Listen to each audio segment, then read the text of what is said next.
Straight Shift with The Car Chick, the podcast that's all about cars, buying, selling, fixing, and driving. And sometimes pretty fast if you're the car chick. Now, here she is.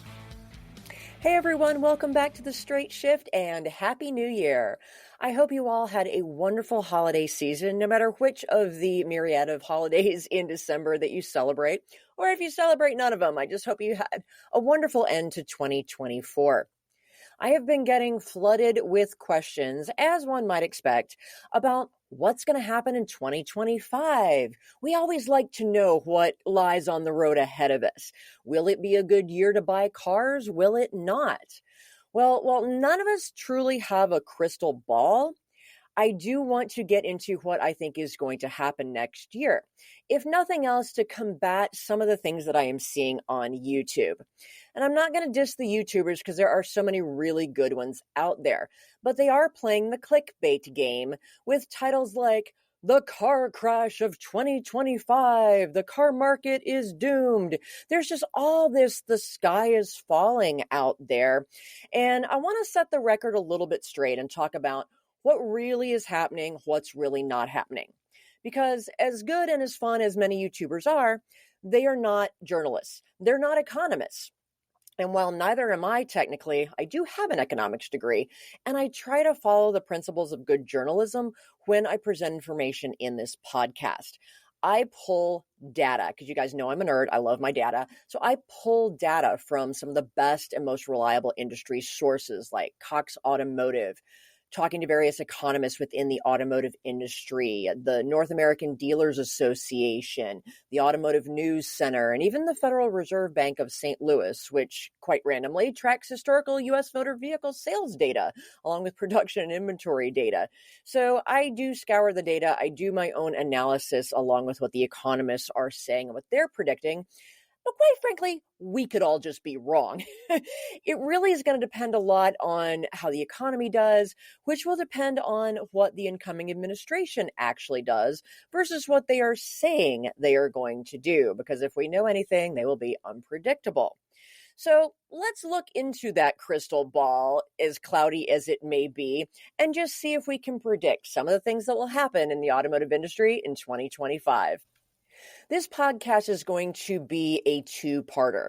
So this first part, I'm going to give kind of my first prediction, which I will admit is not a huge prediction because they actually broke the news to the public a lot sooner than I was expecting. But I want to talk about the potential Nissan-Honda merger. Everyone is asking about that.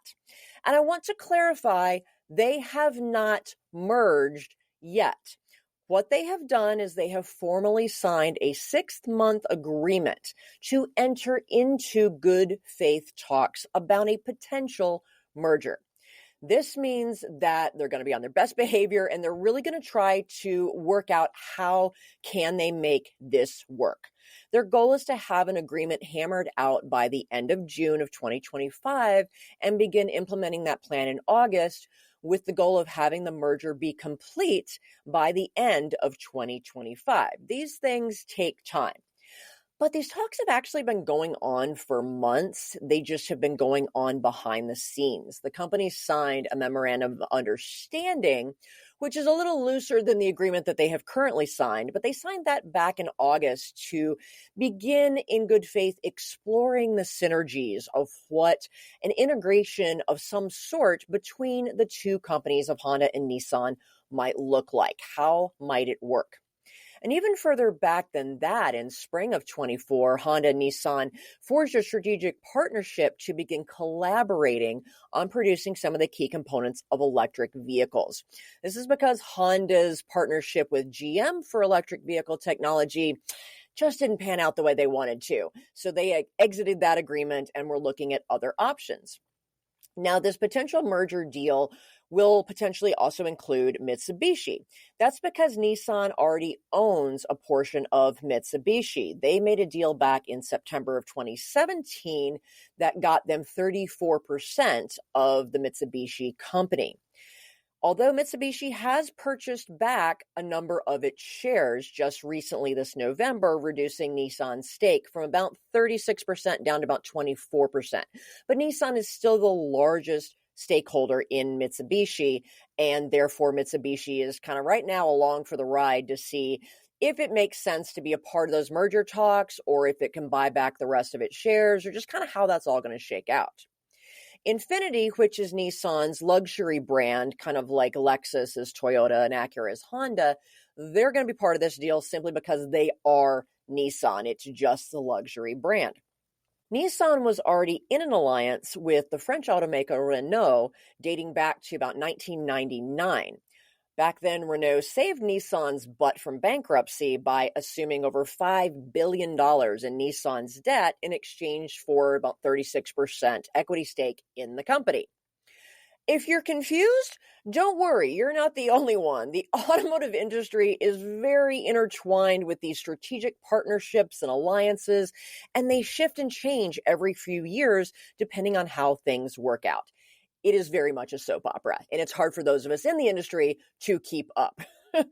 But these alliances make sense because the automakers are trying desperately to share and reduce costs, especially now that we're in this whole new world of technology with electric vehicles and AI, and the Chinese are just taking the world by storm. So it's a much riskier marketplace to be in.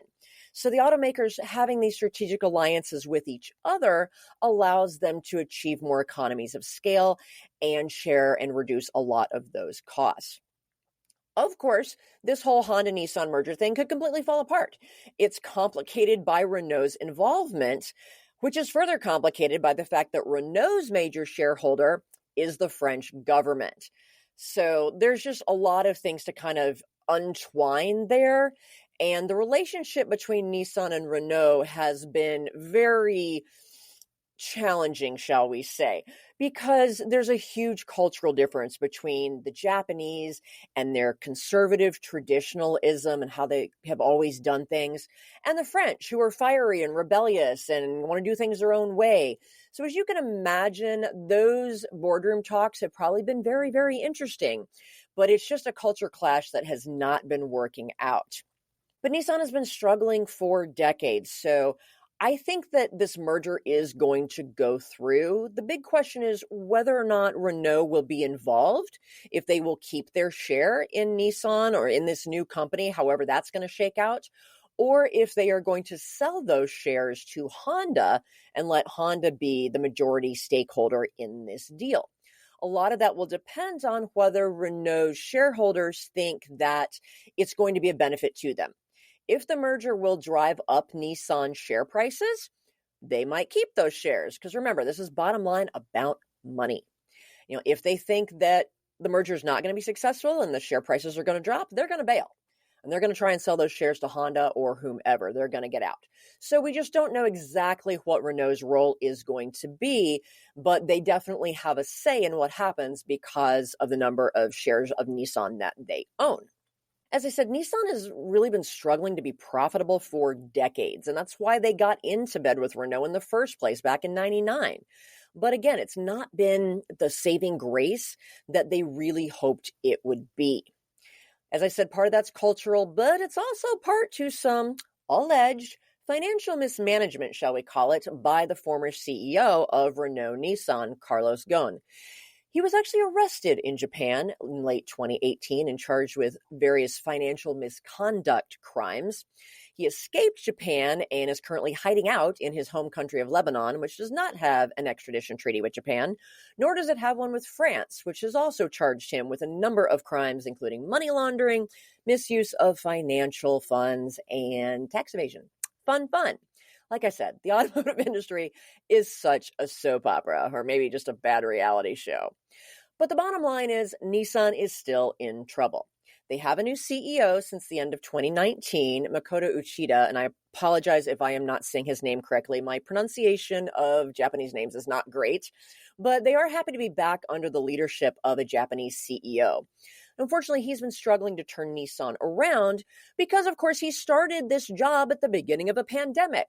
it wasn't as if he had a hard job to begin with, and then throw in the chaos of the pandemic on top of that. So he's really been, I think, doing a good job given what he's had to work with and the incredible challenges that he's faced.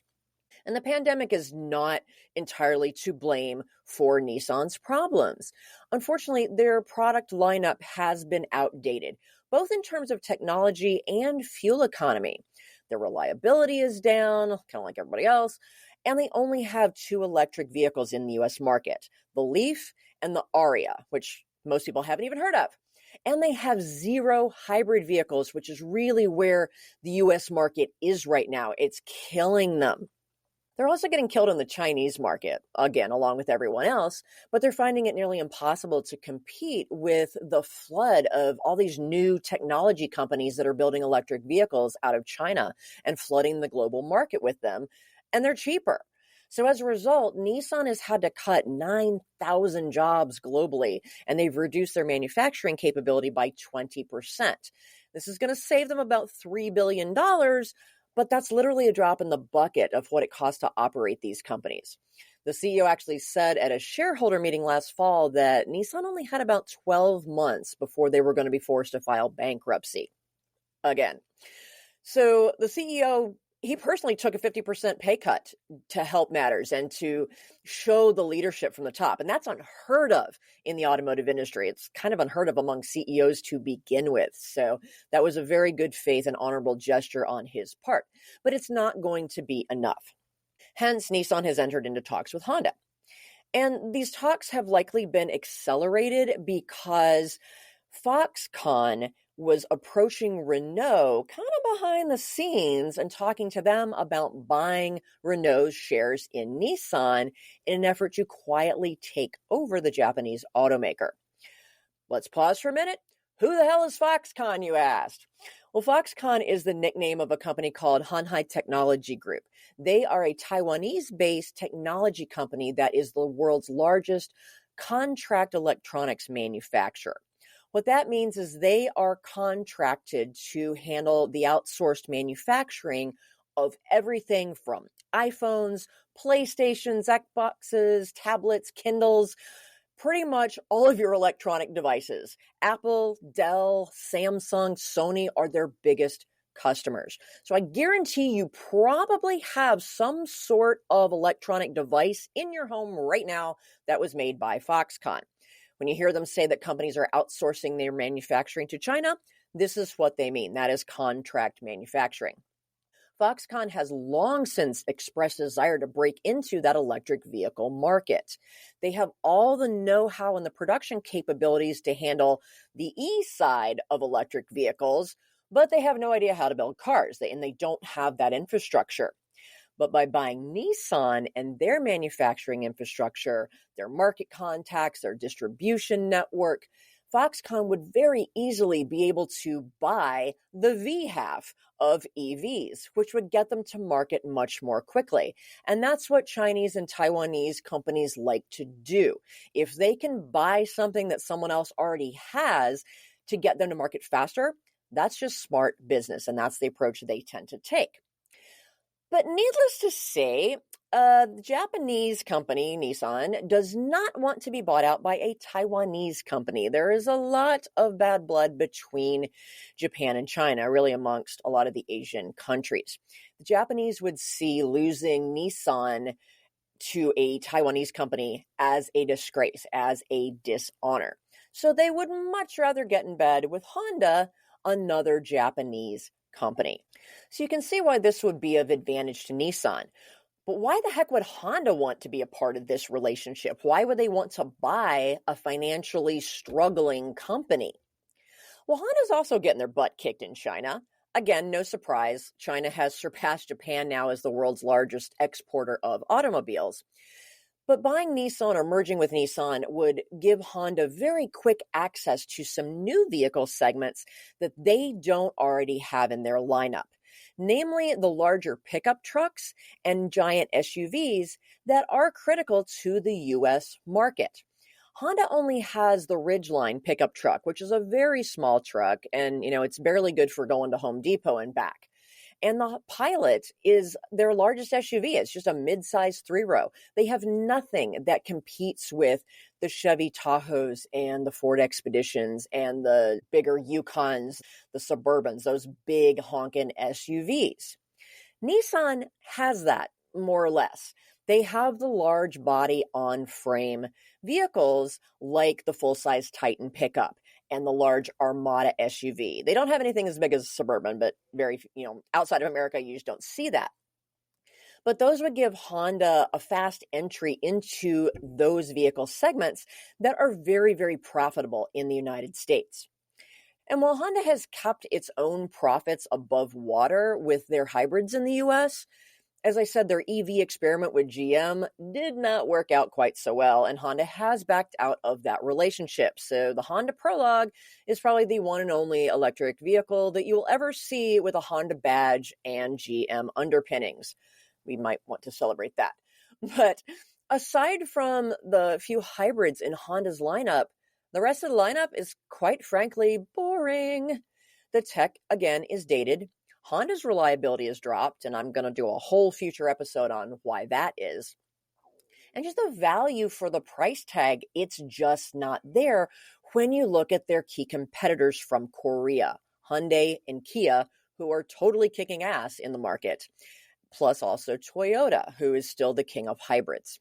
Now, Honda just can no longer rely on their reputation as Honda in order to sell cars. Consumers are getting smarter and they have much better options to choose from. So Honda is going to need to very seriously up their game. And they're not going to be able to do that in the current climate without joining forces with another automaker. Now, Nissan might not have been their first choice given their struggles, but again, it is the Japanese partnering with the Japanese, and culturally that really works for them. And if they do this merger, which will include Mitsubishi most likely, they would create the world's third largest automaker behind number 1 Toyota and number 2, wait for it, Volkswagen. Yes, Volkswagen is actually the second largest in the world. So Honda's really gambling on size really does matter, right?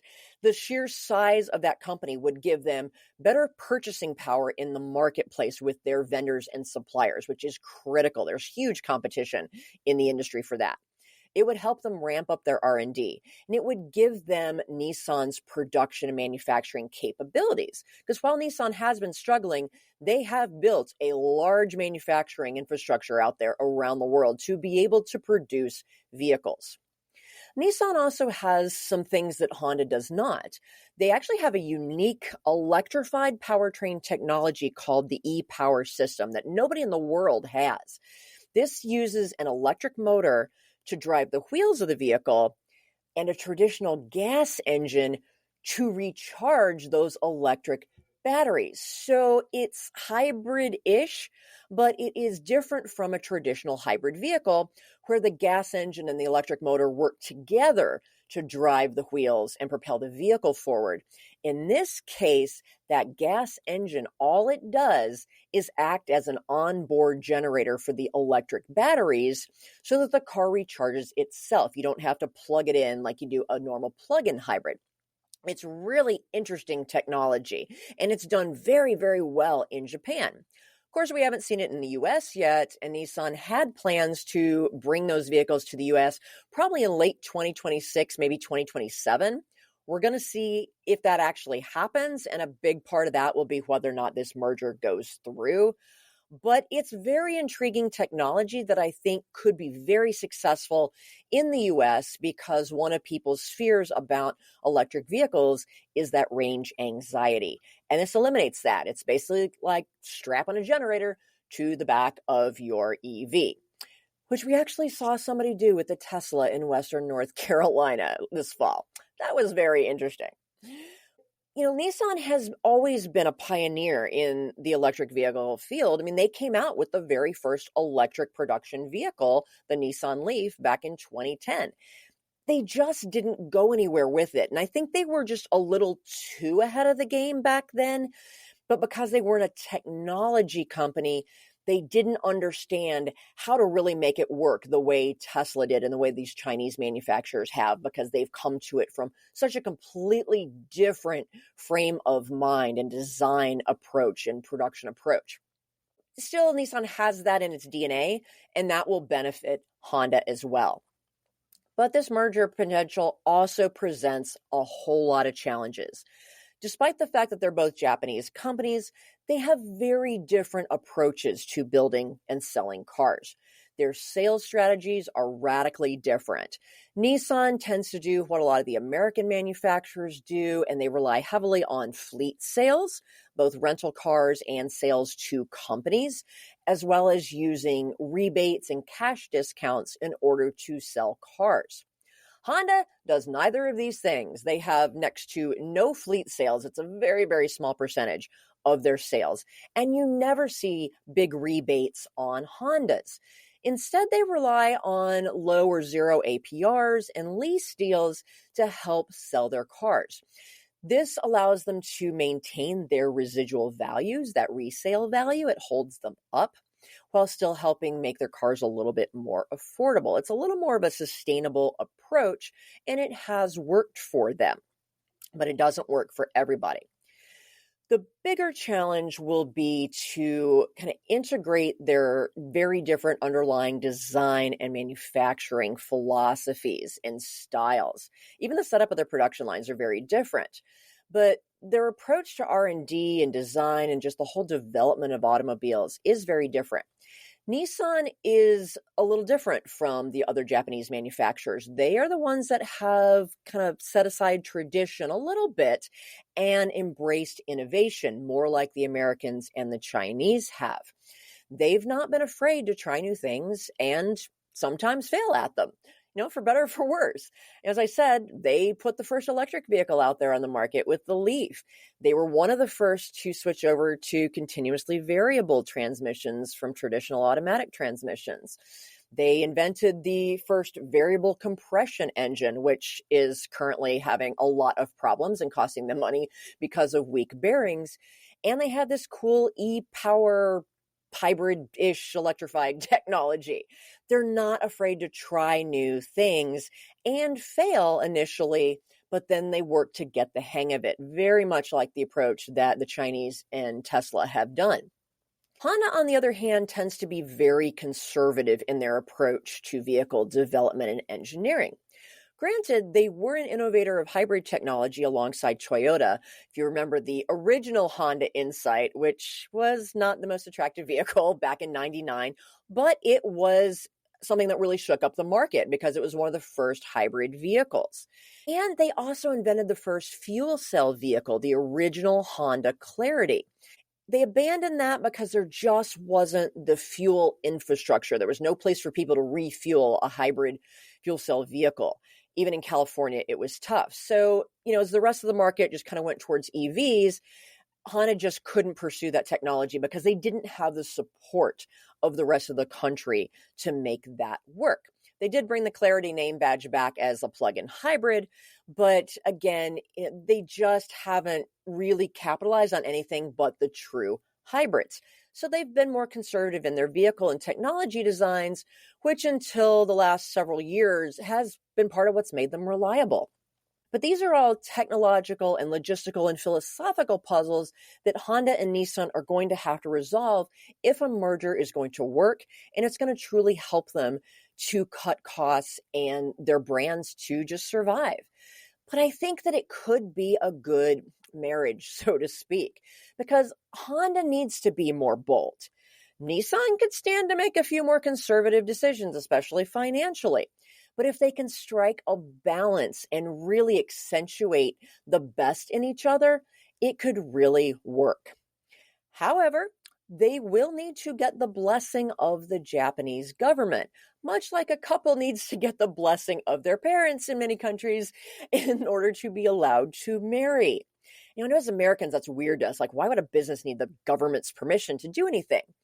Well, again, Japan is a very, very different culture that is steeped in tradition, and it's deeply ingrained to have an emphasis on collaboration between businesses and government to make decisions together that prioritize the greater good of the country, the prosperity of the Japanese nation, not just the profitability of the business. Huge cultural difference.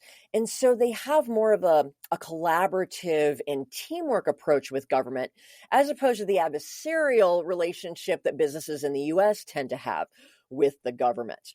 So there are pros and cons to each. We will not debate those, but that's why the Japanese government is going to have a really big say in this merger deal. Because when you have these two big manufacturers of automobiles in Japan merging together, the reality is you're going to see cuts in the workforce, deep cuts in the Japanese workforce. And that goes against the greater good of Japan. So they're going to have to weigh the short term versus the long term. But they also have to look at what's the alternative. Nissan completely goes out of business. They get bought out by Foxconn. And the Japanese government certainly does not want to lose face by losing one of their historical companies to a Taiwanese company. So, it would be a big dishonor, big losing face. So I think they're going to have to approve the merger, but they will have a big say, I think, in the terms and how it would work as it relates to the effect on the Japanese workforce and the country's economy as a whole. And there's an alternative. They may decide not to merge the companies under a new holding company umbrella. They might instead realize, hey, maybe a strategic partnership that's much deeper than what they currently have might make more sense for them. But what will this mean for the brands, kind of no matter how they approach this? Even if they do truly merge under one holding company, the individual brands will likely continue to exist.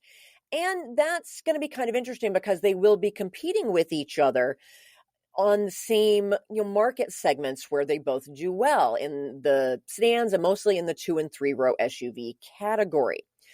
But they would still be sharing R&D. They would be able to leverage technology and platforms, sharing components, and that's going to give them the economies of scale and reduce the costs they're looking for. But it also means they're going to have to very carefully navigate the antitrust and security laws that exist in the US. And that is a game that Kia have been playing since they came to the US because they are owned by Hyundai Motor Group, the same overall company. But because Hyundai and Kia compete directly with each other, they have to operate very carefully so as not to run afoul of the antitrust laws in the US. So any way this goes, no matter how this merger or strategic partnership or however it shakes out between Honda and Nissan and Mitsubishi and whatever the heck Renault decides to do, it could really shake up the automotive industry, both globally as well as in the US. Again, can you imagine if, Honda started making big pickup trucks, if they had a big 3-row SUV to compete with the Tahoe, if they just started making exciting, fun cars again. Back in the day, both Honda and Nissan made really fun, yet also affordable and fuel-efficient cars. I would love nothing more than to see that again. I had one with my Toyota Supra in 1985. My husband had Honda Civics. These cars were really good for what they did. And I would love to see just some excitement to come back to both brands with the reliability that used to go with it. So we need more affordable cars. And, having Honda and Nissan come together could help us get there a lot faster. And these types of strategic partnerships are going to happen even more in the industry because we're just in this whole new world of technology-based vehicles, EVs, other forms of electrification, AI's coming involved. And China is just going to force the other manufacturers to band together. It's like 2 weak swimmers trying to help each other, or 2 gimpy runners trying to help each other to the finish line. It's going to happen, and we're going to see these things come and go like we always had. They don't always work. It's why it's always a soap opera in the industry. It's kind of incestuous, but I really am hopeful for this merger. I very much want it to work out for both Honda and Nissan so that we can get back to those fun, affordable, and fuel-efficient cars. So thank you for joining me today. This is the first part of my predictions for 2025. I predict that the merger between Nissan and Honda will in fact go through, and that ultimately it will be a good thing both for those companies and for us as consumers. So next week, I'm going to get into more predictions for 2025, specifically for the U.S. auto industry, but also for you. What does it mean for you as a potential car buyer in 2025? Will it be good or will it not? So until next week, please subscribe to the show if you haven't done so already and share it with your network. And remember, I have an online car buying course that will definitely help you in 2025, no matter what actually happens. And that is my no BS guide to buying a car, your inside track to getting the best deal. And you can get that on my website, thecarchick.com, or directly at carbuyingcourse.com. So until next week, folks, Happy New Year. Drive safely. I'm out of here. The Straight Shift podcast is copyright LeeAnn Shattuck, the Car Chick. All views expressed by guest and or co-hosts are those of the guest and or co-hosts, and not necessarily those of LeeAnn Shattuck or the Car Chick.